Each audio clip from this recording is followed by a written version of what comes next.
How to make weed butter. Hey, what's up everyone? Today, we're making something that's going to take your edibles game to the next level. Weed butter, also known as canna butter.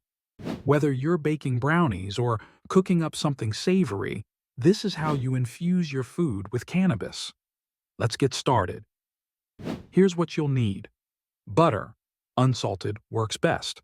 Decarboxylated cannabis, a saucepan or double boiler. Water, a glass jar or container for storage, a strainer or funnel, and of course, patience.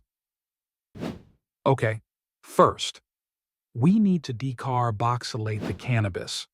This step activates the THC, the compound that gives you the effects you're looking for. Preheat your oven to 240 Fahrenheit.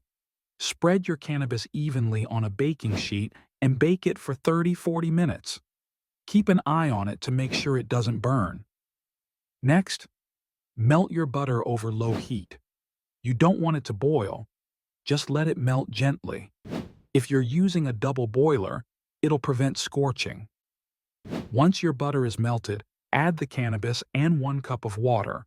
Stir it gently to make sure everything is well combined. Let this simmer on low heat for 2 to 3 hours. Stir occasionally, and remember, low and slow is the key to extracting all the goodness without burning the butter. After simmering, it's time to strain. Place your cheesecloth over a strainer or funnel and pour the mixture through it into a jar. Squeeze out all the butter, but be gentle so you don't get too much plant material in the final product. Now let's pop it in the fridge. It'll solidify and be ready to use in a few hours. Okay, last step, separate the water from the butter. And there you have it. Homemade canna butter with the pack is loud.